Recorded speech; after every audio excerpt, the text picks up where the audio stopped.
মদিনার আকাশে সেদিন এক অজানা নীরবতা নেমে এসেছিল, যেন পরিবেশও শোকে স্তব্ধ হয়ে আছে। শহর জুড়ে ছড়িয়ে পড়েছে প্রিয় নবীজির অসুস্থতার খবর। এই সংবাদ শুনে হযরত ফাতেমা রাদিয়াল্লাহু তাআলা আনহা ছুটে চলেছেন তার পিতার ঘরের দিকে। দিনটা যেন চাঁদের আলো থেকেও নিঃশ্বসিত হয়ে পড়েছে। সাহাবায়ে কেরামগণ বসে আছেন নীরবতায়, কারো চোখ অশ্রুসিক্ত, কেউ আবার ভারাক্রান্ত হৃদয়ে পাথরের মতো স্থবির হয়ে বসে আছেন। কারো মুখে কোনো কথা নেই, শুধু চাপা কান্নার ধ্বনি শোনা যাচ্ছে। এই সময় নবীজি সাল্লাল্লাহু আলাইহি ওয়াসাল্লাম অসুস্থ অবস্থায় ঘরে শুয়ে আছেন। তার পাশে উপস্থিত হযরত ফাতেমা রাদিয়াল্লাহু তাআলা আনহা ও আম্মাজান আয়েশা রাদিয়াল্লাহু তাআলা আনহা। হঠাৎ নবীজি সাল্লাল্লাহু আলাইহি ওয়াসাল্লাম বললেন, হে আয়েশা, আবু বকরকে খবর দাও। কিন্তু তার আগেই হযরত আবু বকর রাদিয়াল্লাহু তাআলা আনহু ঘরে প্রবেশ করলেন। তখন রাসূল সাল্লাল্লাহু আলাইহি ওয়াসাল্লাম তাকে উদ্দেশ্য করে বললেন, হে আবু বকর, আমি তোমার হাতে একটি আমানত রেখে যাচ্ছি। তুমি আমার সাহাবীদের দায়িত্বের কথা মনে রাখবে। এই কথাগুলো চলছিল, এমন সময় ঘরের পরিবেশ হঠাৎ পরিবর্তিত হয়ে যায়। এক অনন্য নূরের ঝলকানি ঘরের চারপাশে ছড়িয়ে পড়ে। হযরত আয়েশা রাদিয়াল্লাহু তাআলা আনহা বিস্ময়ে তাকিয়ে দেখলেন, গৃহের বাইরের দিকে দাঁড়িয়ে আছেন এক সুদর্শন পুরুষ, যার চেহারায় এক অজানা জ্যোতি ঝলমল করছে। রাসূলুল্লাহ সাল্লাল্লাহু আলাইহি ওয়াসাল্লাম জিজ্ঞেস করলেন, দরজার বাইরে কে অপেক্ষা করছে? হে ফাতেমা, দরজাটি খুলে দাও। তখন হযরত ফাতেমা রাদিয়াল্লাহু তাআলা আনহা বললেন, ইয়া রাসূলুল্লাহ, আমি তাকে চিনতে পারছি না। তিনি এক চমৎকার রূপবান ব্যক্তি। নবীজি সাল্লাল্লাহু আলাইহি ওয়াসাল্লাম উত্তর দিলেন, তুমি কিভাবে চিনবে? তিনি এমন একজন মহাপরাক্রমশালী ফেরেশতা, যিনি কখনো খালি হাতে ফিরে যান না। তিনি হলেন মালাকুল মাউত, হযরত আজরাইল আলাইহিস সালাম। এই কথা শুনে হযরত ফাতেমা রাদিয়াল্লাহু তাআলা আনহা চোখ থেকে অশ্রু ঝরাতে লাগলেন। মুহূর্তেই পরিবেশ আরো গম্ভীর হয়ে উঠল। এরপর হযরত আজরাইল আলাইহিস সালাম ঘরের মধ্যে প্রবেশ করে সালাম দিলেন, আসসালামু আলাইকুম হে রাসূলুল্লাহ, হে রহমাতুল লিল আলামিন। আল্লাহ রাব্বুল আলামিন আপনাকে সালাম জানিয়েছেন এবং আমাকে আপনার কাছে প্রেরণ করেছেন। যদি আপনি অনুমতি দেন তবে আমি আপনার রূহ কবজ করব, আর যদি আপনি না চান তবে আমি ফিরে যাব। যতদিন আপনার ইচ্ছা ততদিন আপনি দুনিয়ায় অবস্থান করবেন। তখন রাসূলুল্লাহ সাল্লাল্লাহু আলাইহি ওয়াসাল্লাম বললেন, হে আজরাইল আলাইহিস সালাম, আমার এখনো আল্লাহর সঙ্গে একটি কথা বাকি আছে। আজরাইল আলাইহিস সালাম জিজ্ঞেস করলেন, ইয়া রাসূলুল্লাহ, কি কথা বাকি আছে? রাসূলুল্লাহ সাল্লাল্লাহু আলাইহি ওয়াসাল্লাম বললেন, আমার প্রিয় ভাই জিবরাইল আলাইহিস সালাম কোথায়? আমি তার সঙ্গে একবার দেখা করতে চাই। এ সময় হযরত জিবরাইল আলাইহিস সালাম প্রথম আসমানে অবস্থান করছিলেন। এই কথা শোনার সঙ্গে সঙ্গেই তিনি দ্রুত নবীজির ঘরে চলে এলেন। ঘরের ভেতর এক অনন্য আকাশী নূর ছড়িয়ে পড়ে। সেই জ্যোতির মধ্যে দাঁড়িয়ে আছেন হযরত জিবরাইল আলাইহিস সালাম। তিনি বললেন, হে আল্লাহর রাসূল, আপনি কেন কাঁদছেন? রাসূলুল্লাহ সাল্লাল্লাহু আলাইহি ওয়াসাল্লাম অশ্রুসিক্ত কণ্ঠে বললেন, ভাই জিবরাইল, আমি এই দুনিয়া থেকে বিদায় নেওয়ার সময় কেবল একটি চিন্তায় কাঁদছি, আমার সেই উম্মতের জন্য যারা গুনাহগার। আমি তাদের ভবিষ্যৎ নিয়ে উদ্বিগ্ন। তুমি কি আমার আল্লাহর কাছে গিয়ে তাদের ব্যাপারে জেনে আসতে পারো? হযরত জিবরাইল আলাইহিস সালাম সঙ্গে সঙ্গেই আল্লাহর আরশের দরবারে পৌঁছালেন। যদিও আল্লাহ সুবহানাহু ওয়া তাআলা সবকিছুই জানতেন, তবুও তিনি স্নেহভরে জিজ্ঞেস করলেন, হে জিবরাইল, তুমি কাঁদছো কেন? জিবরাইল আলাইহিস সালাম বললেন, ইয়া রাব্বি যুল জালালি ওয়াল ইকরাম, আমি কাঁদছি আপনার প্রিয় হাবিব মুহাম্মদ সাল্লাল্লাহু আলাইহি ওয়াসাল্লামের জন্য, আর তিনি কাঁদছেন তার পাপী উম্মতদের ভবিষ্যতের জন্য। আর আমার অন্তর ভারাক্রান্ত হয়ে গেছে। তখন করুণাময় আল্লাহ তাআলা বললেন, হে জিবরাইল, তুমি আমার হাবিবকে এই সুসংবাদ দিয়ে দাও, তার দুশ্চিন্তার কোনো প্রয়োজন নেই। আমার প্রিয় রাসূল যেভাবে তার উম্মতদের প্রতি মমতা ও দয়া দেখিয়েছেন, আমিও তেমন করেই আমার বান্দাদের প্রতি দয়াশীল। কিয়ামতের দিন যতক্ষণ না তিনি সন্তুষ্ট হবেন, ততক্ষণ পর্যন্ত আমি আল্লাহ তার উম্মতদের গুনাহ মাফ করে যাব, এমনকি অনেককেই বিনা হিসাবেই জান্নাতে প্রবেশ করাবো। এই সুসংবাদ শুনেই হযরত জিবরাইল আলাইহিস সালাম আর দেরি না করে দ্রুত রাসূল সাল্লাল্লাহু আলাইহি ওয়াসাল্লামের ঘরে ফিরে আসলেন। তাকে দেখে রাসূল সাল্লাল্লাহু আলাইহি ওয়াসাল্লাম জিজ্ঞেস করলেন, ভাই জিবরাইল, তুমি কাঁদছো কেন? আল্লাহ কি বলেছেন? জিব্রাইল আলাইহিস সালাম বললেন, ইয়া রাসূলুল্লাহ, আল্লাহ তাআলা আপনার জন্য অপেক্ষা করছেন এবং আপনাকে অপার সুসংবাদ দিয়েছেন। তবে আমি কাঁদছি এই কারণে যে আজকের পর আমি আর কখনো আপনার নিকট ওহী নিয়ে আসতে পারবো না। বহু নবী রাসূলের নিকট আমি প্রেরিত হয়েছি, কিন্তু আপনার কাছে আমি সবচেয়ে বেশিবার এসেছি। এখন আমার সেই দায়িত্ব শেষ হয়ে যাচ্ছে, এটাই আমার ব্যথা। রাসূল সাল্লাল্লাহু আলাইহি ওয়াসাল্লাম কোমল কণ্ঠে তাকে সান্ত্বনা দিলেন। এরপর তিনি হযরত আজরাইল আলাইহিস সালামকে বললেন, আমি প্রস্তুত, তুমি অনুমতি নিয়ে কাজ শুরু করো। আজরাইল আলাইহিস সালাম সম্মানের সঙ্গে রাসূলের পবিত্র বুকে হাত রাখলেন। তখন রাসূল সাল্লাল্লাহু আলাইহি ওয়াসাল্লাম বললেন, হে আজরাইল, আমার জান কবজের কষ্ট যতই কঠিন হোক না কেন আমি তা সহ্য করে নেব, কিন্তু আমার উম্মতদের যেন এমন কষ্ট না হয়। আজরাইল আলাইহিস সালাম বললেন, ইয়া রাসূলুল্লাহ, আপনি নিশ্চিন্ত থাকুন, আপনার সেই উম্মত যারা সাচ্চা ঈমানদার তাদের জান নেওয়া হবে এমন মমতায় যেমন এক শিশু মায়ের কোলে দুধ পান করতে করতে ঘুমিয়ে পড়ে। এই আশ্বাসে প্রিয় নবী হযরত মুহাম্মদ সাল্লাল্লাহু আলাইহি ওয়াসাল্লাম শান্ত হলেন। এরপর অত্যন্ত সম্মান ও মর্যাদার সঙ্গে হযরত আজরাইল আলাইহিস সালাম আল্লাহর আদেশে রাসূলুল্লাহ সাল্লাল্লাহু আলাইহি ওয়াসাল্লামের পবিত্র রূহ মোবারক কবজ করে আল্লাহর পবিত্র আরশের দিকে নিয়ে চলে গেলেন। তখন সমস্ত ঘর জুড়ে এক গভীর নিস্তব্ধতা। হযরত ফাতেমা রাদিয়াল্লাহু তাআলা আনহা ও মা আয়েশা রাদিয়াল্লাহু তাআলা আনহা যেন বাকরুদ্ধ হয়ে গেছেন, কেউই কিছু বলতে পারছেন না। হঠাৎ করেই পরিবেশটা থমকে গেল। মদিনার আকাশ বাতাস স্তব্ধ হয়ে দাঁড়ালো। মনে হচ্ছিল পুরো দুনিয়া যেন কয়েক মুহূর্তের জন্য থেমে গেছে। এমনই ছিল সেই দিন যখন সৃষ্টি জগতের জন্য রহমত স্বরূপ প্রেরিত নবী মুহাম্মদ সাল্লাল্লাহু আলাইহি ওয়াসাল্লাম এই দুনিয়া থেকে বিদায় নিলেন। খবরটা খুব দ্রুতই পুরো মদিনায় ছড়িয়ে পড়ল। প্রতিটি মুমিনের হৃদয় ভেঙে পড়ল। মনে হচ্ছিল যেন কলিজা চুরমার হয়ে গেছে, সকলেরই হৃদয় ছিন্ন বিচ্ছিন্ন হয়ে গেছে। যারা রাসূলুল্লাহ সাল্লাল্লাহু আলাইহি ওয়াসাল্লামকে জানের চেয়েও বেশি ভালোবাসতেন, সহচরগণ, সাহাবায়ে কেরাম, নারী পুরুষ সবাই যেন স্তব্ধ। কেউ বোবা হয়ে গেছে, কেউ ফুপিয়ে ফুপিয়ে কাঁদছে, কেউ কাঁদতে কাঁদতে একেবারেই বাকরুদ্ধ হয়ে পড়েছে। এই শোকার্ত মুহূর্তে হযরত আব্দুল্লাহ ইবনে আব্বাস রাদিয়াল্লাহু আনহু রাসূলের ইন্তেকালের সংবাদ শুনে দুঃখে শোকে সহ্য করতে না পেরে প্রাণ ত্যাগ করলেন। অন্যদিকে হযরত বেলাল রাদিয়াল্লাহু তাআলা আনহু মসজিদের কোণে বসে অঝরে কাঁদতে লাগলেন। বারবার বলতে লাগলেন, আমি কিভাবে আজান দিব, কিভাবে উচ্চারণ করব সেই নাম যিনি আজ আমাদের মাঝে নেই। তার কণ্ঠ যেন জমে গেল, কেউ তার কান্না থামাতে পারল না। তিনি কেবল অসহায় ভরে এদিক সেদিক ছুটে ছুটে বেড়াচ্ছিলেন আর জিজ্ঞেস করছিলেন, তোমরা কি আমার দয়ার নবীকে দেখেছো? কিন্তু কেউ কিছু বলছিল না, কারণ সকলের অবস্থাই এক ছিল। এই দিকে খবর পৌঁছলো হযরত ওমর ইবনুল খাত্তাব রাদিয়াল্লাহু তাআলা আনহু এর কাছে। তিনি এই সংবাদে তলোয়ার উঁচিয়ে বললেন, না, আমার রাসূল ইন্তেকাল করেননি। কেউ যদি বলে তিনি দুনিয়া ছেড়ে চলে গেছেন, আমি তাকে এই তলোয়ার দিয়ে দ্বিখণ্ডিত করে ফেলবো। তিনি আমাদের মাঝেই আছেন, তিনি আমাদের ছেড়ে যাননি। তখন হযরত আবু বকর সিদ্দিক রাদিয়াল্লাহু তাআলা আনহু বললেন, হে মানুষ, জেনে রাখো একমাত্র আল্লাহই চিরঞ্জীব। সমস্ত নবী ও রাসূলকেই একদিন মৃত্যুর স্বাদ গ্রহণ করতে হয়েছে। আজ আমাদের প্রিয় রাসূলও সেই স্বাদ গ্রহণ করেছেন, কিন্তু তিনি মরে যাননি। তিনি বেঁচে আছেন তার দাওয়াতে, তার চরিত্রে এবং আমাদের অন্তরের গভীরে। এরপর সাহাবায়ে কেরাম আবারও সবাই ফুপিয়ে ফুপিয়ে কাঁদতে লাগলেন। মদিনার বাতাস কান্নার সুরে ভারী হয়ে উঠল। শহরের অলিতে গলিতে প্রতিধ্বনিত হচ্ছিল শোকে ভারাক্রান্ত মানুষের হাহাকার। নারীরা ঘরের পর্দা ভেদ করে বেরিয়ে এলেন, চোখে অশ্রু আর অন্তরে শূন্যতা। শিশুরা ভয়ে মায়ের আঁচল আঁকড়ে ধরছিল। পুরুষেরা একে অপরের দিকে তাকিয়েছিলেন স্তব্ধ চোখে। কারো মুখে কোনো শব্দ নেই, যেন পুরো শহর নির্বাক হয়ে পড়েছে। এমন শোক, এমন শূন্যতা যা কোনো শব্দে বোঝানো যায় না। কেবল মানুষই কাঁদেনি, কেঁদেছে আসমান, কেঁদেছে জমিন, কেঁদেছে প্রতিটি প্রাণ। এই পরিবেশে ধীরে ধীরে এগিয়ে গেলেন হযরত আবু বকর সিদ্দিক রাদিয়াল্লাহু তাআলা আনহু। তিনি নবীজির ঘরে প্রবেশ করলেন, যেখানে বাতাসেও ছিল এক অপার্থিব শান্তি। জান্নাতের সুবাস যেন ছড়িয়ে পড়ছিল চারদিকে।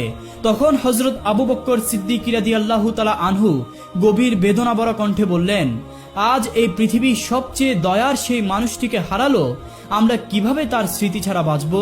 তিনি কাছে গিয়ে রাসূলুল্লাহ সাল্লাল্লাহু আলাইহি ওয়াসাল্লাম এর মোবারক মুখ উন্মুক্ত করলেন। সে মুখে ছিল প্রশান্তি, ছিল নূর। আবেগে বিগলিত হয়ে তিনি সেই পবিত্র মুখে চুম্বন করলেন। তারপর কাঁপা কাঁপা গলায় বললেন, আমার জান মাল, আমার মা বাবা আপনার জন্য কুরবানি হোক। আপনার জীবন যেমন পবিত্র, মৃত্যুও তেমনি মর্যাদাপূর্ণ। আল্লাহর কসম, আপনাকে আর কোনো মৃত্যু ছুতে পারবে না। ঘর থেকে বেরিয়ে এসে তিনি দেখলেন হযরত ওমর রাদিয়াল্লাহু তাআলা আনহু এখনো হতবিহ্বল, যেন বিশ্বাসই করতে পারছেন না। উত্তেজনায় তলোয়ার উঠিয়ে বলছেন, রাসূল সাল্লাল্লাহু আলাইহি ওয়াসাল্লাম মারা যাননি, রাসূল সাল্লাল্লাহু আলাইহি ওয়াসাল্লাম মারা যাননি। তখন হযরত আবু বকর সিদ্দিক রাদিয়াল্লাহু তাআলা আনহু তাকে শান্তভাবে থামালেন। কোমল অথচ দৃঢ় কণ্ঠে বললেন, হে ওমর, তুমি ধৈর্য ধরো, নিজেকে সংযত করো, স্মরণ রেখো প্রত্যেক প্রাণীকে মৃত্যুর স্বাদ গ্রহণ করতে হবে। এদিকে হযরত ফাতেমা রাদিয়াল্লাহু তাআলা আনহা ক্রন্দনরত কণ্ঠে বলছিলেন, আমার প্রিয় আব্বাজান আল্লাহর ডাকে সাড়া দিয়ে জান্নাতুল ফেরদাউসে চলে গেছেন, কিন্তু আমার এই অন্তরের জ্বালা, এই শূন্যতার খবর কে রাখবে? এদিকে হযরত আলী রাদিয়াল্লাহু তাআলা আনহু যেন শোকের ভারে ভারাক্রান্ত হয়ে পাথরের মতো নিস্তব্ধ হয়ে গেলেন। কথা বলার শক্তিও হারিয়ে ফেলেছিলেন। প্রিয় নবীর বিদায় বেলায় সাহাবীগণ, পরিবারের সদস্যরা, মুজাহিদরা সবার চোখে এক অভিন্ন বেদনার স্রোত। পুরো মদিনা যেন বাকরুদ্ধ হয়ে নিস্তব্ধ। এমন শোকাকুল অবস্থায়ও হযরত আবু বকর সিদ্দিক রাদিয়াল্লাহু তাআলা আনহু নিজেকে সংযত রাখলেন। তিনি ধৈর্যের সাথে সবাইকে সান্ত্বনা দিতে লাগলেন এবং মুসলিম উম্মাহকে এই কঠিন মুহূর্তে বিভক্ত না হওয়ার উপদেশ দিলেন। প্রিয় নবীর পবিত্র দেহ মোবারক তখনও ঘরের ভেতর শুয়েছিলেন। এমন সময় একটি জরুরি প্রশ্ন সামনে এলো, কে হবেন মুসলিম জাতির পরবর্তী খলিফা? রাসূলুল্লাহ সাল্লাল্লাহু আলাইহি ওয়াসাল্লাম এই বিষয়ে কোনো নির্দিষ্ট নির্দেশ দিয়ে যাননি, যাতে পরবর্তীতে কোনো মতভেদ না দেখা যায়। এই অবস্থায় অভিজ্ঞ ও প্রজ্ঞ সাহাবীগণ একত্রিত হয়ে খিলাফতের বিষয়ে আলোচনা শুরু করলেন। কিন্তু আলোচনার শুরুতেই ভিন্ন ভিন্ন মত দেখা দিল। আনসার ও মুজাহিদ সাহাবীরা নিজ নিজ দৃষ্টিকোণ থেকে খিলাফতের দাবিতে যুক্তি তুলে ধরছিলেন। বিতর্ক যেন উত্তপ্ত হতে যাচ্ছিল।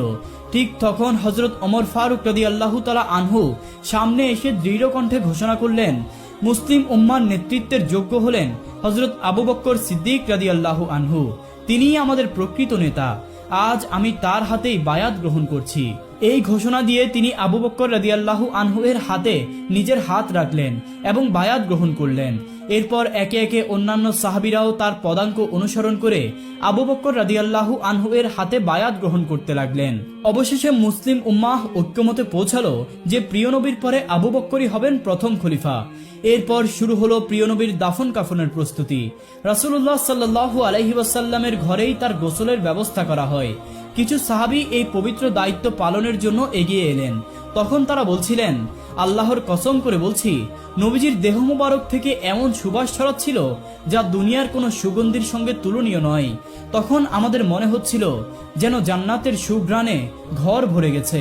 এই সময় এক সাহাবী অনুরোধ করলেন, আমরা কি এই পবিত্র কাজের অংশ হতে পারি?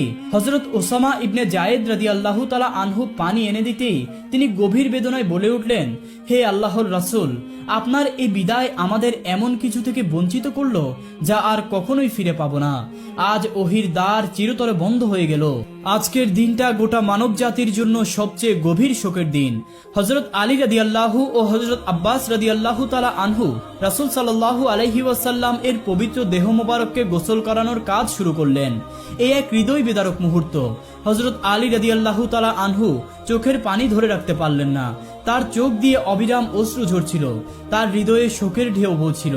তিনি বলছিলেন, আমি কিভাবে গোসল করাবো সেই মানুষকে যিনি ছিলেন সৃষ্টির শ্রেষ্ঠতম, সবচেয়ে পবিত্র? ইয়া রাসূলুল্লাহ, আপনার দেহ মোবারকের মতো সুগন্ধ আমি কখনো অনুভব করিনি। সাহাবীগণ অত্যন্ত সম্মান ও ভালোবাসার সঙ্গে গোসলের কার্য সম্পাদন করলেন। গোসল শেষে নবীজির জন্য 3টি কাপড়ে কাফনের ব্যবস্থা করা হয়। কিন্তু এর পরেই সাহাবীদের মধ্যে দাফনের স্থান নিয়ে মতভেদ দেখা দিল। কেউ প্রস্তাব করলেন উহুদের শহীদদের পাশে দাফন করা হোক, আবার কেউ জান্নাতুল বাকিতে দাফনের পক্ষে মতামত দিলেন। এমন বিভ্রান্তির মধ্যে হযরত আবু বকর সিদ্দিক রাদিয়াল্লাহু তাআলা আনহু একটি গুরুত্বপূর্ণ হাদিস স্মরণ করিয়ে দেন। নবীজি সাল্লাল্লাহু আলাইহি ওয়াসাল্লাম বলেছেন, নবীকে সেখানেই দাফন করা উচিত যেখানে তিনি ইন্তেকাল করেন। আর তিনি আরো বলে গেছেন যেন তাকে এমন স্থানে দাফন করা হয় যেখানে মসজিদ বানানো না হয়। এই নির্দেশনার ভিত্তিতে নবীজির দাফনের স্থান নির্ধারণ করা হয় হযরত আয়েশা রাদিয়াল্লাহু তাআলা আনহার ঘরেই, যেখানে তিনি ইন্তেকাল করেছেন। এরপর সামনে আসে আরেকটি প্রশ্ন, যে নবীজির জানাজা কে পড়াবেন, যার পেছনে সাহাবারা সবসময় নামাজ পড়েছেন তার জানাজায় কে ইমামতি করবেন। পরামর্শক্রমে ঠিক করা হলো কেউ নির্দিষ্টভাবে ইমাম হবেন না, বরং সাহাবারা পর্যায়ক্রমে দলে দলে জানাজা আদায় করবেন। প্রথমে নবীজির পরিবার জানাজায় অংশ নেন, এরপর মুজাহিরগণ, তারপর আনসারগণ এবং শেষে মদিনার সাধারণ মানুষগণ। এভাবেই সবাই ভালোবাসা ও শ্রদ্ধার সঙ্গে জানাজা সম্পন্ন করলেন।